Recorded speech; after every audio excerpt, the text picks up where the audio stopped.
Okay, I just stopped this video right here because, well, I watched this one and it recommended this video, so I'm going straight to watching this one. But I just had a line of thought. What if Des did die,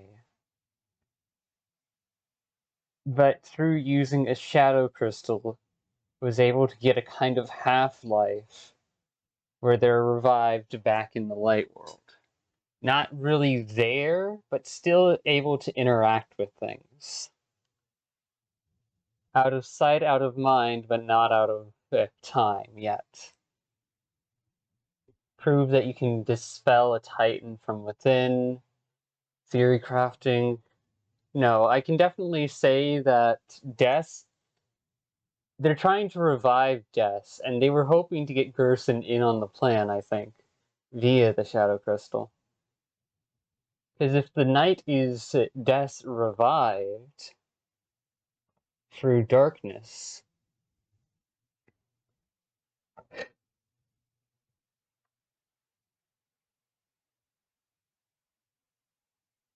then what does that mean? Police sacrifice. Do they think they can trade real two other people's lives for Des's life? Will that actually create anything from her, or will that more so just create the next best copy of her that is available? Just like how in trying to travel back to talk to Gerson again, Susie ended up reviving an echo of what she thought about Gerson rather than the actual person, because she didn't know the actual person or interact with him while he was alive. So resonance through memory bonds and understanding is also a factor here.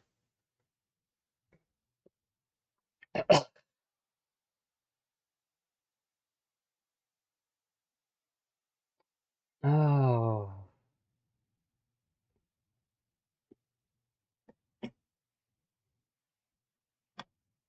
One, two, two, four.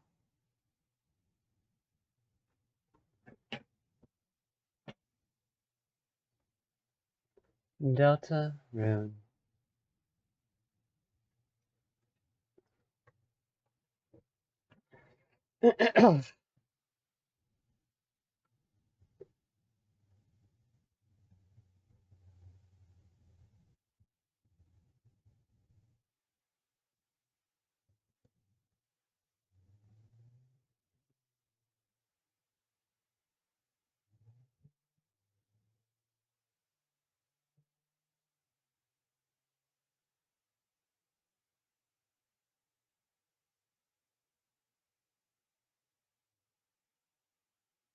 Alright, 1225.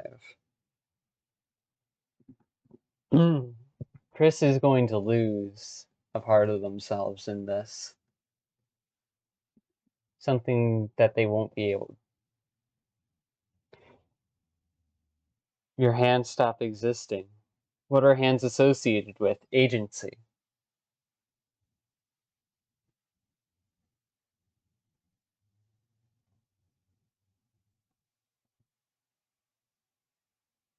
Yielding the soul and its subsequent vanishing is going to be Chris paralyzed, potentially. That's terrifying. But that would then enforce the idea that, yeah, Chris would want to play at the festival. What if they're planning to have Chris play the piano at the festival right before opening a dark fountain? As a distraction for while they're opening a dark fountain? Because what if the place they want to open a dark fountain in is close enough by that they need a distraction amongst all the crowd chatter and otherwise? Mm. But then again, Toriel slept through a dark fountain, but she could just be a heavy sleeper.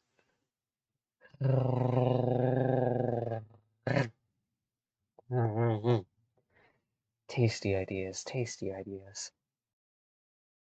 I feel like I can answer this.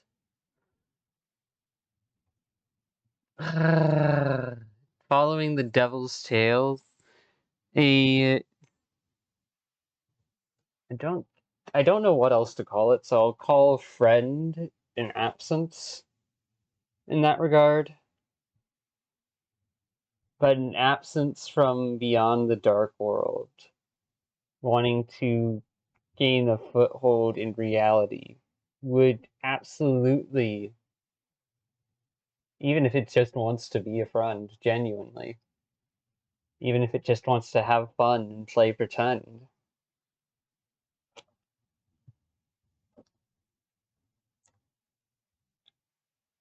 In Death trying to bring friend across the divide, she died. But what if they're going to try it again? What if that connects into what I'm thinking with the pay a life to create a life?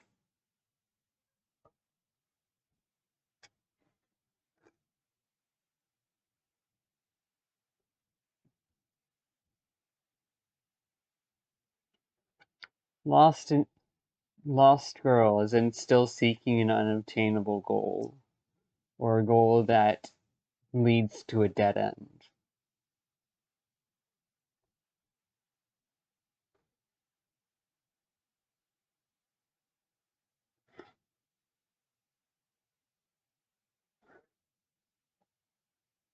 Scratching noise, it's probably friend in and of themselves. Also, it's interesting that this thread is orange.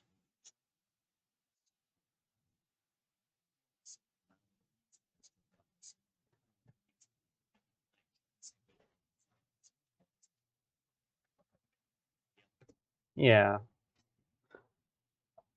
we don't know the limitations or cost that were paid in reviving that life, but we know they are real.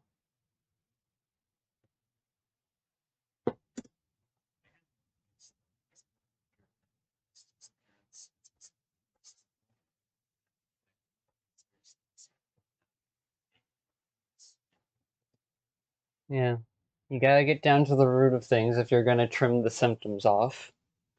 If you don't address the root, the symptoms will just keep re-showing up again and again. And that's not just for fucking, that is not just for like medical health or problems out in the real world. No, that is a navigation method for everything. If there is something you do not know, and what you do know seems like addressing it still creates the same issues all over again later on, then that's only a temporary fix. Ultimately, you have to get down to the root and prune it to stop a plant from regrowing from its bud point. And if it gets buried underneath years and layers of trauma and otherwise, then psychological structure becomes a root too.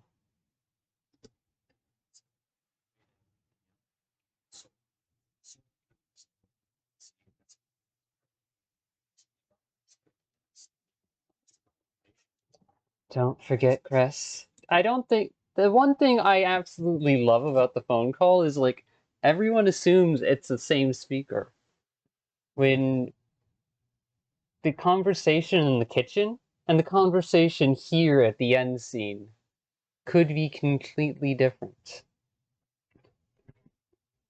Conversation in the kitchen is definitely with someone who has active presence in the light world, sure. So that lists off Carol. But Carol doesn't need to be the knight, because in the weird route, the deer lost to the dark, the one that ends up where the player character ends up standing on a getting both it and another monster standing on a switch plate on opposite corners of a room, only for control to switch over to the monster themselves. And then the player character killing that monster. That is lore. That is key lore information. Weird Route, Thorns, Rose, loss of innocence.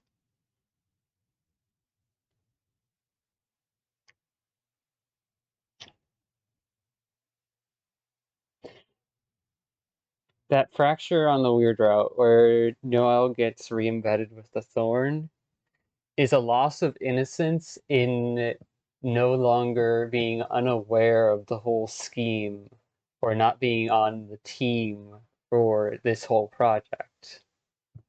Because that would be the one thing that everyone in the group would want to agree on and keep is Noel safe from getting involved because they already know what happened to Des. Chris doesn't want to lose another friend who he clearly cares about, who they clearly care about.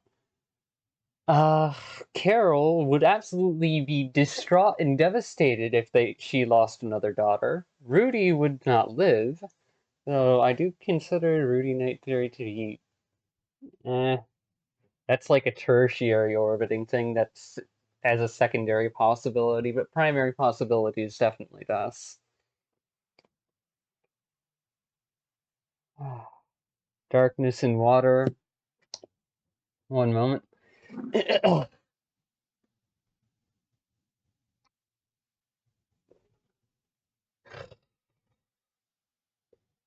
Constructed resonance.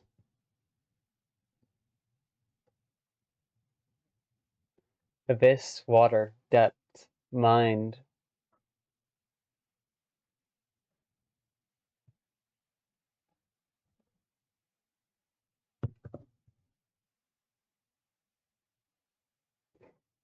Drug cannot exist without body,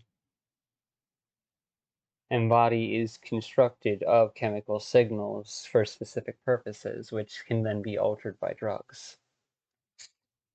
Spirit and void are entangled, pressure and energy are entangled.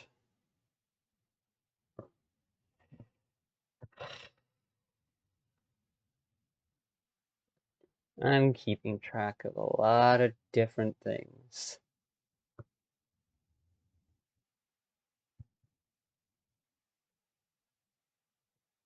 Wisdom and passion or chemistry.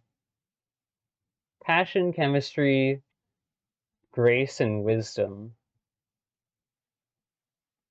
Blood and fire, air, and curiosity. Because every between point is the low zone. Every peak point is the high zone. At least when it comes to concepts.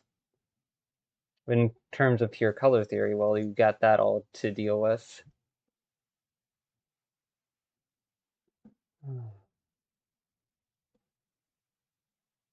Confusion within clarity, clarity within confusion, color within the gray, gray within the color, black within the white, white within the black. Evolution of these ideas.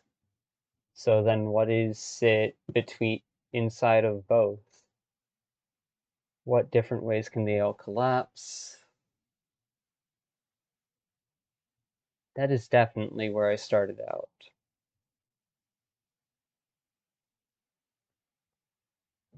That little yellow, purple, white, and black. Ritual, bravery, action, potentially. Ah, there is. Oh yeah, I still need to get like security up here. Mind isn't always secure. The abyss is the opposite of security. It is part of the wild. The void and the abyss are adjacent to each other, but they are not the same thing. The abyss has depth. The void is just pure absence, an entire space without. Oh yeah. And then there's that fucking bullshit. Where those who have already abandoned themselves and killed off their own hope want to end up unintentionally leading others down that same road in one way or another.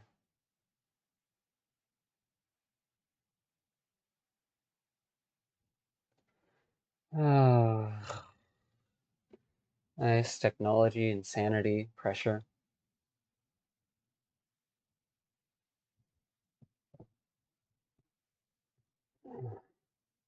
There's so much to figure out. Heyo. So, yeah.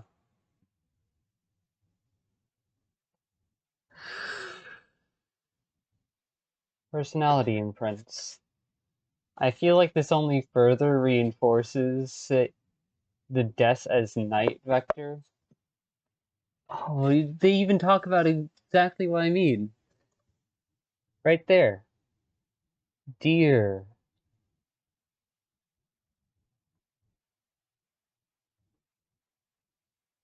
Des. But why would you associate it with torial when deer is already like an inherent idea associated with Des through Nobel? They are a family of deer people.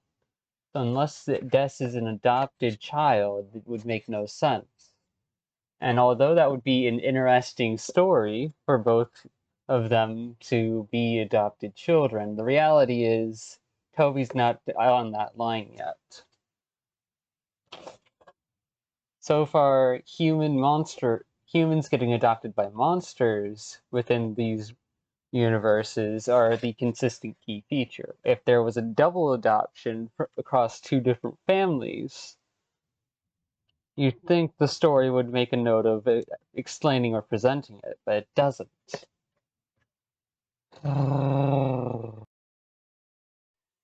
Des is going to end up like Asriel did in Undertale. Or rather, they've already ended up like that via the night. Though I'm pretty sure the mechanics details and how they interact with the world is going to be far more dynamic than how Asriel had control over the timeline in Undertale. Though that would explain the uniqueness of the hitbox attacks. Because if Des, as the knight, is aware that she's in a video game, or at least that the world has game-like mechanics, why the hell wouldn't she fucking use that for fun?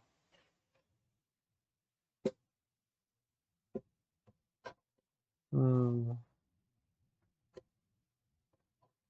Yeah, no, it all lines up. It all lines up. Okay, this is an idea to add on to everything. What if the reason that there are two dark worlds in the church is because the child of Gerson, Alvin, made a deal with that whole team, who is the Roaring Knight conspiracy and all that? Because they told him, you can see him again. We know how, but we won't tell you unless you help us. And then, once that was done,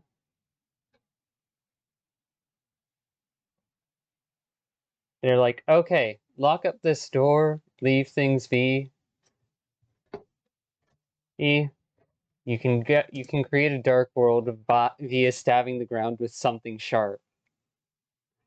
So that then brings to mind the idea. The dark world in the center of the church was created by Des, which explains a lot about the theming around it. And then the dark world at the front section of the church was created by Father Alvin, who has deeper, more intimate knowledge of his father than anyone else does. It would explain why Gerson only shows up during the Titan fight.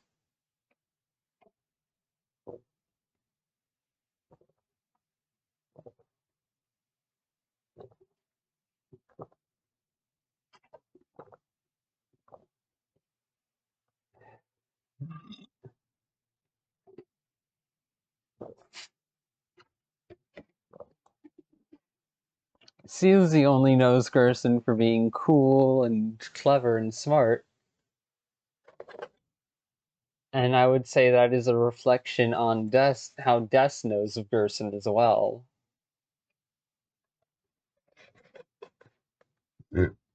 So that helps explain a series of threads that also kind of coalesce unintentionally, or rather I should say subtly instead of unintentionally.